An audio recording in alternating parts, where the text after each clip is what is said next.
Selamat pagi jemaat yang dikasihi oleh Tuhan. Bagaimana istirahat Bapak Ibu Saudara setelah semalam Bapak Ibu Saudara boleh tidur, dan saya meyakini pagi ini saudara semua dibangunkan dalam keadaan baik, dalam keadaan sehat.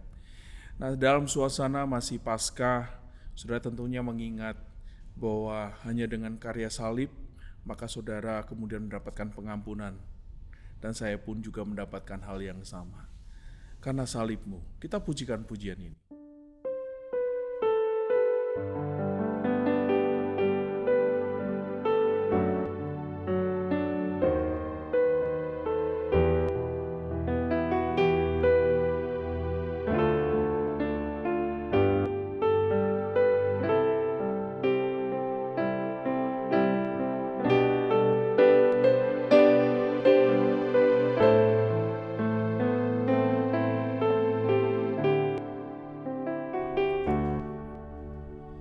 Hanya Kau Tuhan di hidupku, Kau berikan hidup yang baru. Darah-Mu menyucikan, pulihkan hatiku. Ku nyatakan Kaulah segalanya. Engkaulah sumber pengharapan, kuasa-Mu sanggup menyembuhkan. Jiwaku pun berserah hanya kepadamu. Yesus, Kaulah segalanya.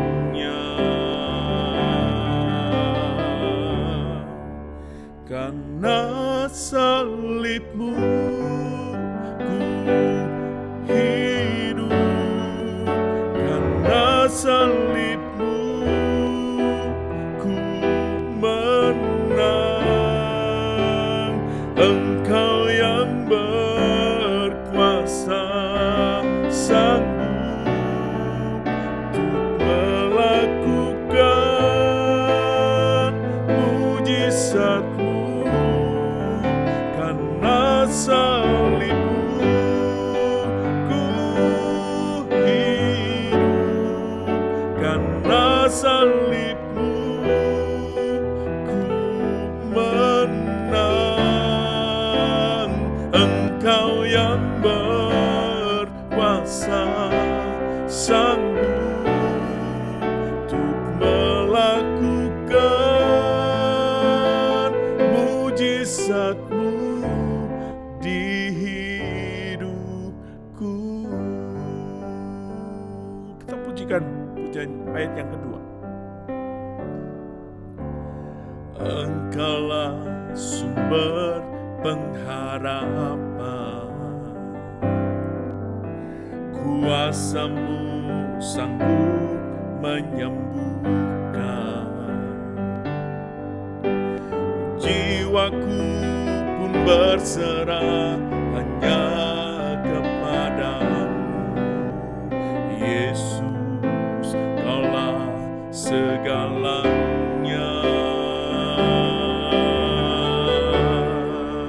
Karena salib-Mu ku hidup, karena salib-Mu ku menang. Engkau yang berkuasa, sanggup untuk melakukan mujizat-Mu. Karena salib-Mu ku hidup, karena salib-Mu ku menang. Engkau yang berkuasa, sanggup untuk melakukan mujizat-Mu di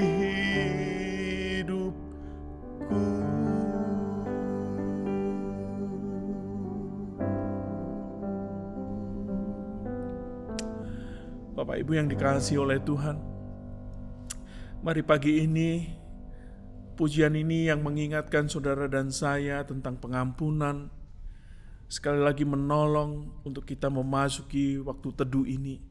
Mari saya undang untuk Bapak Ibu Saudara berteduh sejenak di hadapan Tuhan selama beberapa saat ini.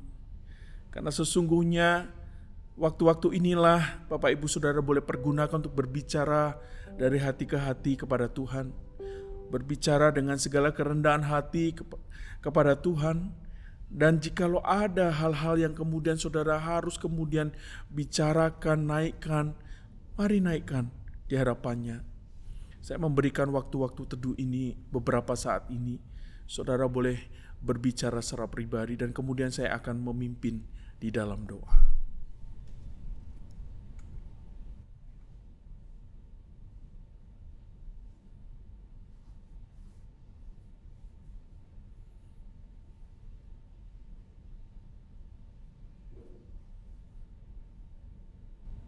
Bapa yang mengasihi, Bapa yang kemudian sudah melimpahkan banyak rahmat, banyak kasih kepada kami.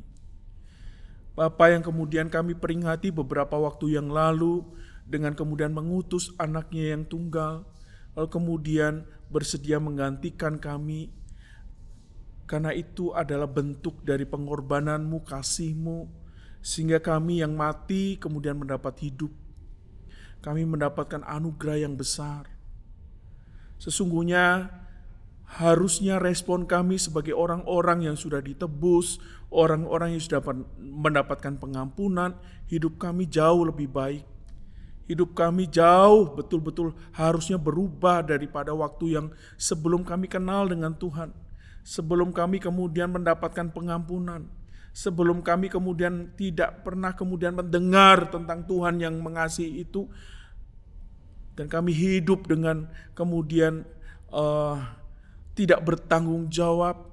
Kami kemudian asal saja untuk hidup, asal saja untuk bekerja, asal saja untuk melakukan segala sesuatu tanpa pernah menimbang, memikirkan hal-hal yang seharusnya dan semestinya harus dikerjakan.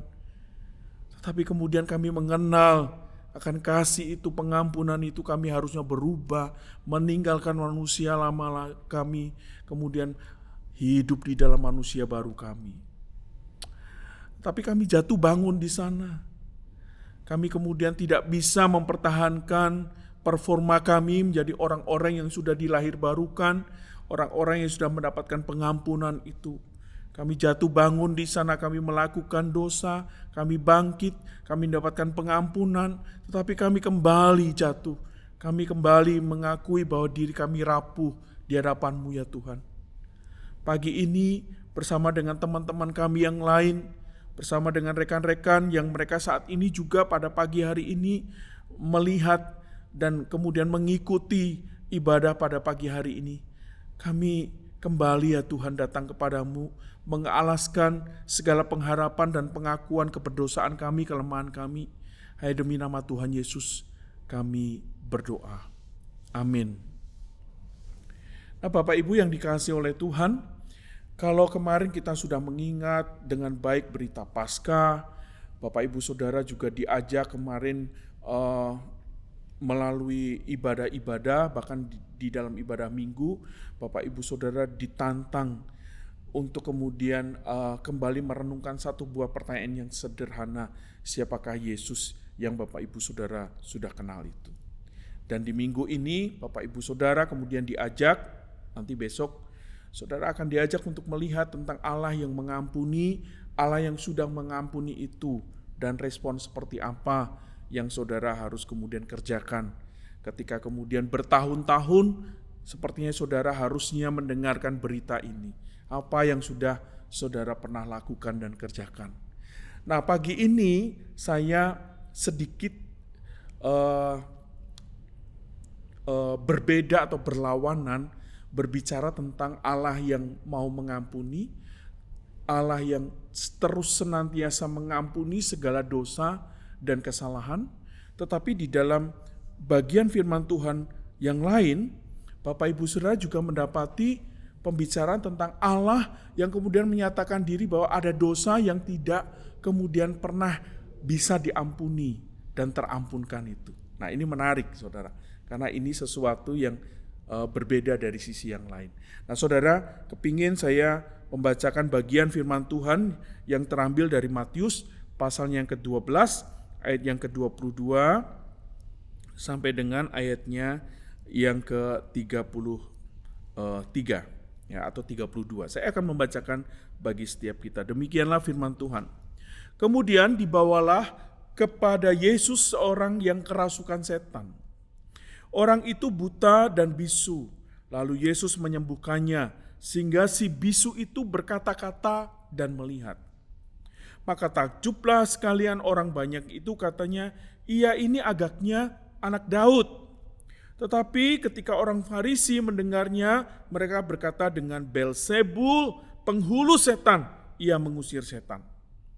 Tetapi Yesus mengetahui pikiran mereka, lalu berkata kepada mereka, setiap kerajaan yang terpecah-pecah pasti binasa, dan setiap kota atau rumah tangga yang terpecah-pecah tidak dapat bertahan. Demikian juga kalau iblis itu mengusir iblis, maka ia pun terbagi-bagi dan melawan dirinya sendiri. Lalu bagaimanakah kerajaannya dapat bertahan? Jadi jika aku mengusir setan dengan kuasa Beelzebul, dengan kuasa siapakah pengikut-pengikutmu itu mengusirnya? Sebab itu merekalah yang akan menjadi hakimmu. Tetapi aku mengusir setan dengan kuasa dari Roh Allah, maka sesungguhnya kerajaan Allah sudah datang kepadamu. Atau bagaimanakah orang dapat memasuki rumah seorang yang kuat dan merampas harta bendanya apabila tidak diikatnya dahulu orang kuat itu? Sesudah diikatnya barulah dapat ia merampok rumah itu. Siapa yang tidak bersama dengan aku, ia melawan aku. Dan siapa yang tidak mengumpulkan bersama aku, ia mencerai beraikannya. Sebab itu aku berkata kepadamu, segala dosa dan hujat manusia itu akan diampuni, tetapi hujat terhadap Roh Kudus tidak akan diampuni. Apabila seorang mengucapkan sesuatu menentang anak manusia, ia akan diampuni. Tetapi jika ia menentang Roh Kudus, ia tidak akan diampuni. Di dunia ini tidak, dan di dunia yang akan datang pun tidak. Saudara, sebagian jauh pembacaan firman Tuhan, berbahagialah bagi Bapak Ibu Saudara yang membaca, yang merenungkan, dan juga yang melakukan firman itu siang dan malam. Nah, kalau Bapak Ibu Saudara ada waktu nanti, Bapak Ibu Saudara coba bandingkan informasi-informasi apa saja yang ada ditambahkan di kitab Injil yang lain. Saudara boleh membacanya di Markus pasal yang ketiga, atau saudara boleh membacanya juga di dalam Lukas di pasal yang ke-11. Nanti saudara bisa bandingkan informasi-informasi apa, topik-topik apa yang kemudian saling melengkapi, dan itu bukan berkontradiksi, tetapi itu sebetulnya saling melengkapi satu dengan yang lain tentang informasi atau bagian perikop yang Bapak Ibu Saudara dan saya baca renungkan. Nah, kembali kepada tadi topik. Jikalau Allah itu mengampuni segala dosa, tetapi kenapa pada praktiknya Allah juga membukakan satu pernyataan kepada saudara dan saya melalui perkataan Yesus bahwa perhatikan ini, jikalau segala dosa dan hujat manusia dikerjakan oleh manusia, dan bahkan di situ dikatakan menentang anak manusia yaitu Yesus, diampuni.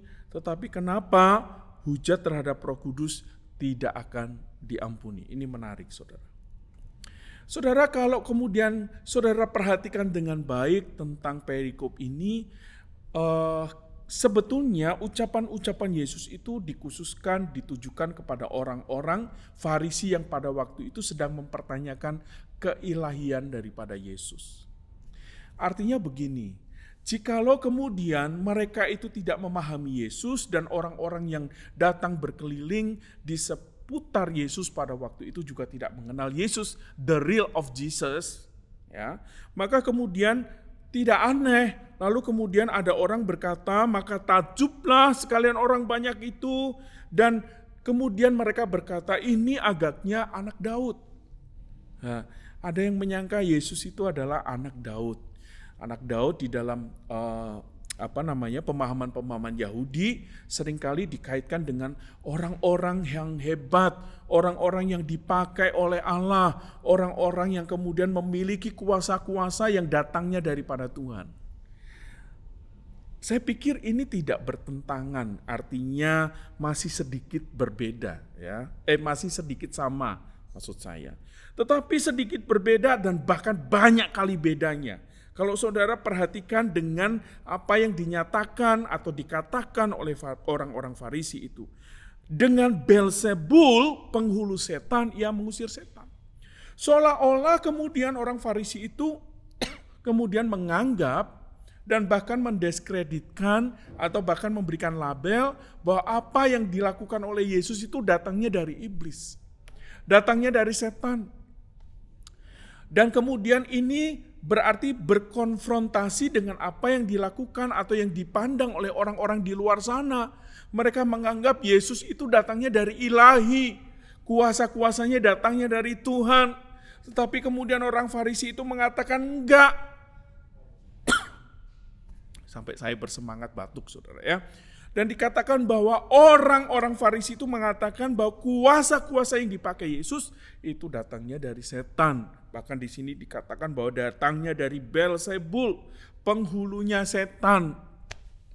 Saudara, menarik ya pembicaraan yang terjadi, ada dinamika yang kemudian saling terresponi di sana dan bahkan terkonfirmasi mana yang betul dan mana yang tidak.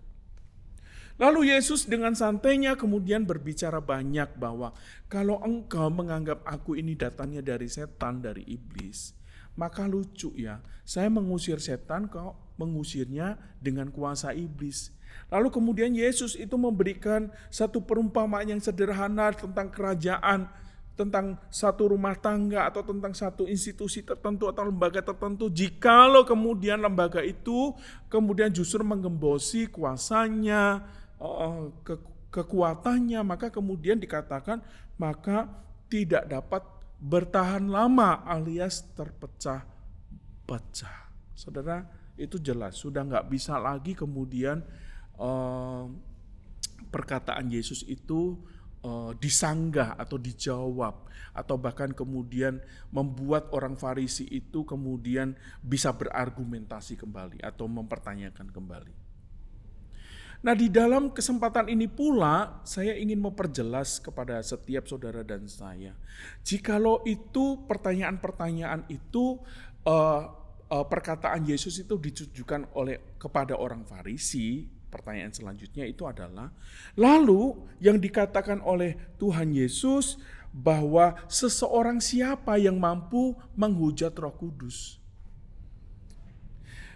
Dan kemudian kalau kita kemudian juga bertanya secara kritis, Yesus Allah Anak, Allah Bapa, Allah Anak, Allah Roh Kudus itu adalah satu, sama, Tritunggal. Lalu kalau kemudian menghujat Yesus atau menentang Yesus, kenapa bisa diampuni? Lalu kemudian kalau menghujat Roh Kudus, kenapa nggak bisa diampuni? Nah, ini sesuatu yang menarik. Nah, kalau saudara menyimak dengan baik tentang konteks pada waktu itu, saudara dengan jelas bisa berkata, saudara itu berbeda dengan keadaan saudara ketika membaca bagian ini secara komplit dari Alkitab, dari Perjanjian Lama dan Perjanjian Baru. Saudara yang kemudian sudah mendapatkan wahyu yang lengkap itu akan sedikit berbeda atau bahkan banyak kali berbeda responnya ketika meresponi tentang Yesus itu siapa. Kemarin ketika Ibu Heni itu membicarakan tentang siapa Yesus menurut Anda, itu banyak ragam respon, saudara, ya. Di Pemuda sendiri sorenya di jam 7 malam kami itu ada komsel, dan biasanya di komsel itu kami membicarakan apa yang dikhotbahin di hari Minggu itu. Kenapa saya mengambil kesimpulan dan kesempatan seperti itu? Karena saya kepingin anak pemuda saya itu mendapatkan feedback apa dari pelajaran firman yang diberitakan, yang didengar di dalam ibadah, sehingga mereka nggak lupa gitu. Kita bicarakan kembali. Nah, di kesempatan itu pula kemudian ada yang sudah mengikuti ibadah, ada yang belum ya. Nah, yang sudah mengikuti ibadah itu kemudian berespon. Siapa Yesus menurut Anda? Lalu kemudian ada yang menjawab, saya ini kalau secara teori knowledge tentang Tuhan itu saya bisa kok.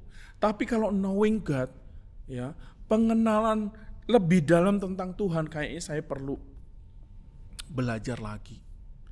Jadi kalau ditanya menurut kamu siapa Yesus? Ya sampai dengan hari ini saya tahu bahwa Dia Allah. Tetapi saya belum bisa kemudian mengerjakan 100% apa yang kemudian diinginkan oleh Allah itu. Karena saya masih terus belajar. Wah, menarik ya, anak muda bisa ngomong seperti itu. Lalu lagi ada anak muda yang ngomong tentang siapa Yesus. Lalu dikatakan bahwa anak muda itu mengatakan bahwa He is unexpected for everything ya. Segala sesuatu yang dikerjakan oleh Tuhan Allah kita, Yesus itu sangat tidak unexpected, sangat tidak tidak bisa terjangkau dengan nalar. Kadang saya ini mengharapkan keberhasilan, tapi justru Tuhan berikan kegagalan. Kadang saya menganggap diri saya gagal, pasti ini gagal, tapi Tuhan kasih berhasil. Ya, lalu kemudian dinamika seperti ini pada titik satu kesimpulan bahwa Tuhan itu betul-betul unexpected. Lalu yang kesempatan yang ketiga berargumentasi, siapa Tuhan menurut kamu? Dia katakan Tuhan itu seperti Bapa. Tuhan itu seperti Papa. Tuhan itu kemudian melihat saya sebagai seorang anak yang sok-sokan, sok pede lah, sok kuat lah, sehingga bisa mampu mengerjakan segala sesuatu. Tapi endingnya saya gagal, saya nggak bisa. Lalu Tuhan yang sama itu Tuhan yang ngayomin. Tuhan yang seperti Bapa. Sudah kamu gagal, ayo kita bersama-sama melakukannya. Dia merasakan Allah yang seperti Bapa, yang kemudian menopang dia, yang mengampuni dia ketika dia sombong, ketika dia melakukan segala sesuatunya tanpa Tuhan, tapi kemudian merengkuhnya kembali, menolongnya dia. Aduh, saya seneng ya dengar feedback dari sosok anak muda yang seperti ini. Tetapi kalau kita perhatikan bersama, Tuhan yang menurut orang-orang Kristen kita ini sudah bertahun-tahun ya mengenal Yesus. Lalu kemudian kita itu kita tahu bahwa kita manusia, kedagingan kita itu masih banyak, sehingga kemudian tidak serta-merta selalu kita itu tunduk kepada roh, lalu kita sering juga masih jatuh di dalam keberdosaan kedagingan. Dan kemudian dikatakan,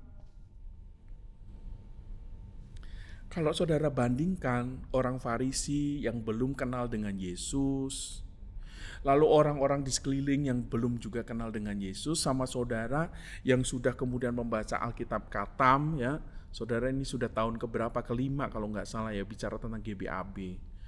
Lalu kemudian saudara bicara banyak tentang bagaimana saudara meyakini bahwa Dia adalah Allah saudara. Pasti beda saudara. Nah, kenapa Tuhan itu kemudian berkata kalau engkau menentang segala apa yang aku lakukan, segala apa yang aku katakan, karena di dalam konteks itu adalah orang-orang Farisi sama orang-orang yang belum kenal dengan Tuhan secara sempurna, karena Alkitab itu belum tertulis dengan lengkap pada waktu itu. Makanya kemudian konteks itu berbicara demikian. Engkau bolehlah menghina aku. Engkau bolehlah menghujat aku. Engkau bolehlah menentang aku karena engkau gak tahu siapa aku. Dan itu saudara beda posisinya ketika saudara sudah kemudian menerima lengkap Alkitab dan kemudian membicarakan segala sesuatunya. Dulu-dulunya gak ada tuh Matius ditulis, itu gak ada. Nah, saudara berbahagia harusnya kemudian saudara membaca Alkitab, saudara mengerti, memahami. Jadi saudara, implikasi dari semuanya ini adalah begini. Allah Anak, Allah Roh Kudus, Allah Bapa, Tritunggal yang satu itu. Di dalam kondisi apapun saudara itu kemudian menghujat dia, maka sesungguhnya kata menghujat itu yang penting untuk kita ketahui bersama. Menghujat itu apa? Menghujat itu di dalam banyak hal harusnya dipahami sebagai segala perlakuan, omongan, tindakan, pikiran, atau apapun juga yang tidak berkenan di hadapan Tuhan. Nah, di dalam kondisi-kondisi tertentu, saudara, kalau kita kemudian meyakini dengan baik bahwa Allah Bapa, Allah Anak, Allah Roh Kudus itu adalah Allah yang sama, lalu menghujat roh. Kalau saudara ini udah baca khatam nih Alkitab, saudara harus meyakini juga menentang Yesus itu sama juga menentang Roh Kudus, sama juga menentang Allah Bapa. Di dalam konteks yang semestinya saudara harus mulai berpikir ulang, kalau saya tidak kemudian di dalam pengenalan yang sempurna ini, Allah tetap berkata di dalam porsi yang sama bahwa saudara dan saya yang sudah mengenal Tuhan, tetapi saudara bebal, dikasih tahu jangan melakukan, saudara terus melakukan. Jangan saudara kemudian berpikir jelek tentang seseorang, berpikir kotor tentang seseorang, tapi doing, kembali melakukannya. Aduh saudara harus kemudian berpikir banyak. Saudara ini orang yang sudah lahir baru atau saudara itu betul-betul sedang melecehkan Tuhan? Saudara yang bisa jawab sendiri, dan saya yang harus juga bisa menjawab sendiri. Jadi kata menghujat dan mendukakan itu dipahami segala perlakuan, pikiran, perkataan saudara yang tidak serta-merta sesuai dengan seturut dengan kehendak Tuhan itu dilakukan terus-menerus tanpa pernah jeda, tanpa pernah mengalami pertobatan kembali, dan saudara itu kekeh. Nah, gambaran-gambaran kekeh saudara itu tetap keras kepala itu seperti halnya yang dilakukan oleh orang Farisi ini. Orang Farisi ini ketika kemudian mendengar sanggahan Yesus, orang Farisi ini tidak kemudian mendengarkan tentang orang-orang di sekeliling yang kemudian merasakan ada jamahan Tuhan, ada ilahi yang kemudian terus bekerja di dalam hati mereka. Tetap saja mereka kemudian menentang sampai Yesus itu di dalam ayat yang ke-33 sampai dengan ayat yang ke bawahnya dia berkata tentang sosok pohon. Pohon itu dikenali dari buahnya. Kalau buahnya baik, maka pohon itu adalah pohon yang baik. Pohon yang jelek berarti kualitasnya jelek. Saudara, itu berarti segala sesuatu yang kita kerjakan itu dilihat. Itu gambaran di dalam diri saudara dan saya. Jadi pemahaman tentang dosa yang tak terampunkan itu bisa gak dikerjakan oleh orang percaya? Iya bisa. Karena meski tujuannya itu untuk orang Farisi yang belum percaya. Bisa juga untuk orang yang di luar? Ya bisa. Karena mereka itu meneliti, karena mereka membaca firman, karena mereka itu mendengar firman, karena mereka kemudian juga harusnya meresponi dengan tepat, tetapi kemudian semua itu tidak dilakukan. Maka itu juga yang namanya menghujat Roh Kudus. Jadi saudara harus hati-hati ini. Bukan hanya dalam berkata, berpikir, bertindak. Keseluruhan diri saudara harus mulai hati-hati. Kalau saya sekarang sampai hari ini bebal, gak usah ngomong banyak. Ngomong satu hal tentang pengampunan. Besok kita itu ngomong tentang Allah yang mengampuni. Saudara mampu gak mengampuni orang? Itu pertanyaan yang krusial. Saudara mampu gak memberikan pengampunan? Rilis hati saudara. Hati saudara itu terbuka mengampuni. Mengampuni itu bukan berarti saudara berkata, aku sudah ngampuni. No. Tapi saudara gak pernah cakapan sama dia. Saudara gak pernah ngomong sama dia. Saudara gak pernah jabat tangan lagi sama dia. Saudara itu bahkan ngobrol seperti yang dulu gak pernah. Itu bukan mengampuni, saudara. Mengampuni itu berarti saudara betul-betul menerima dia apapun kondisinya, dan tidak pernah menerbitkan di dalam hati saudara secercah atau setitik kejahatan untuk dirangkai kembali, membalas. Karena pembalasan itu datangnya dari Tuhan. Susah banget, saudara. Tapi saudara, firman Tuhan juga katakan, jikalau engkau tidak mengampuni, maka Bapamu yang di surga itu tidak juga mengampunimu. Jelas? Clear kan? Jadi mari pikirkan bersama-sama. Saudara tidak mengampuni, maka saudara itu juga menghujat Roh Kudus. Dan Allah tidak akan mengampuni saudara. Hati-hati. Berikan pengampunan, saudara. Meskipun abot, meskipun berat, meskipun susah. Tadi di awal saya menaikkan pujian. Karena salibmu ku hidup, karena salibmu ku menang. Saudara kan ngikutin tuh pujian.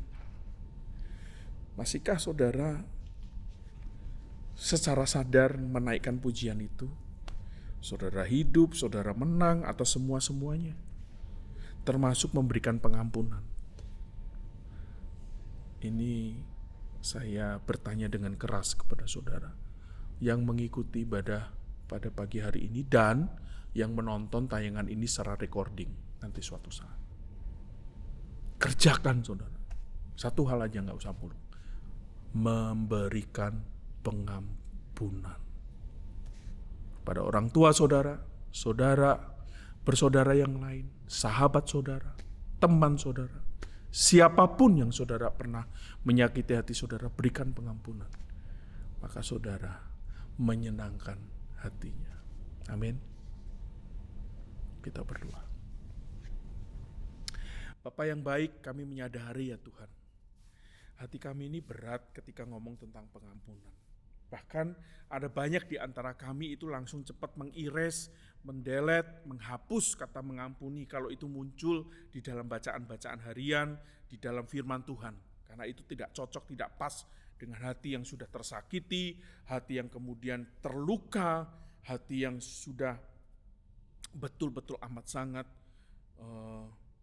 menderita karena perlakuan-perlakuan dari orang, karena perlakuan-perlakuan dari suami, karena perlakuan-perlakuan dari istri, karena perlakuan-perlakuan dari sahabat, karena perlakuan-perlakuan dari teman, karena perlakuan-perlakuan dari orang-orang di sekeliling kami, teman gereja kami, teman komsel kami.